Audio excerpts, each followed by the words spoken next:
Now let's take you back to the Freedom Day celebrations that are taking place at the AJ Swanepoel Stadium. This is in Ermelo, Mpumalanga. President Cyril Ramaphosa is expected to deliver the keynote address at about 11:40 this morning. Here's SABC News reporter Natasha Piri joining us now at the event. So Natasha, I understand now you have a guest to join you in conversation. What's the latest?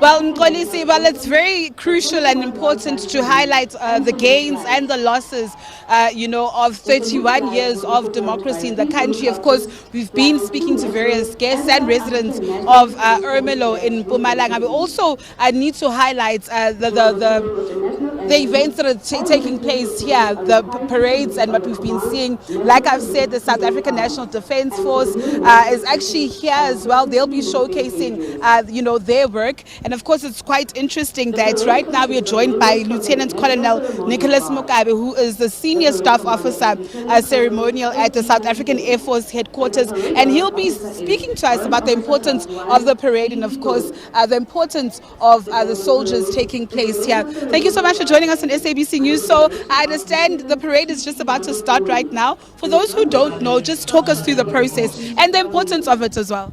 Okay, good morning everybody. The purpose of this parade is to highlight the importance of democracy that we are having in South Africa.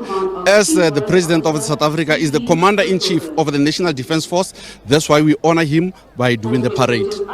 I can hear the lady who's busy talking, asking people to settle down because the parade will start. For those who don't know what a parade is, just take us through the process step by step perhaps. Okay, currently the National Ceremonial Guards are busy form up. When they say quick march, they will march on to the parade ground where they will stand and wait for the president. Afterwards, they will do a national salute where all the members in uniform are requested to salute. Members, civilian, as we must respect our national anthem, they will be requested to remove their headdress. Afterwards, there will be between one gun, a salute, which will follow by the fly past of the South African Air Force with the national flags. Perhaps Freedom Day, according to you, what does it mean, the significance? And you look at 31 years of our democracy. Yes, there's the good and the bad, but personally for you, what does it mean? What does it signify? For me, it signifies the democracy that we are having in the country, the freedom of speech that we are having in the country, the opportunities that all of us are having in the country. Before that, I don't want to say we don't have opportunities, but we are now have access to most of the things that we were unable to have. Lieutenant Colonel Mokaba, I just want you to probably take me back to 1994. Yes. If you'll remember how 1994 was for you, just reminisce on that moment. And now we're under a new government, a government of national unity. Just those comparisons, perhaps. I'm not in liberty to answer that one. It's highly above my pay grade. But 1994, where were you? How was the mood like? So for the first time, knowing that all people of races and color could vote for the government of choice, how was the feeling? The feeling is, like I say, it's a pleasure to be in this country now, because we've got diversity. All of us, we can communicate, we can work together, we can share the common space. It's not a matter of we are whites are standing there, blacks are standing there. We are communicating, and we've got government. All of us, we've got a say in the government that we are having. Lieutenant Colonel, thank you so much for your time, and of course thank you for explaining to our viewers and myself as to what's going to happen. Of course, I can't wait for that, Mkolisi. The parade will be starting anytime soon, but of course it's also good to highlight and get various views from the various guests as to how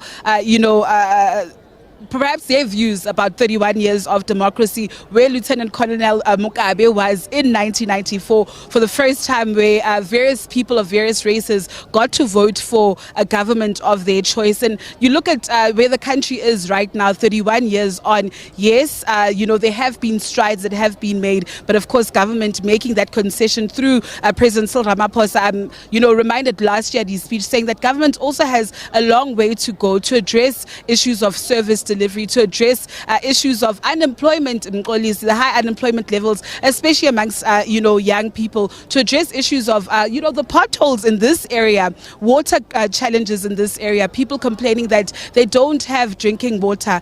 So it's quite important just to gauge all of those views. And of course, in the next hour, we'll be hopefully speaking to Minister Kupai and Minister Mackenzie just on their views about today, and of course, as government overall, their achievements, and of course, failures of government and what they can do moving forward. But that said, it's back to you in studio. All right, that's Natasha Piri at the Freedom Day celebrations at the AJ Swanepoel Stadium in Ermelo, Mpumalanga, under the theme United in Resilience for the Defense of Our Freedom and Democracy.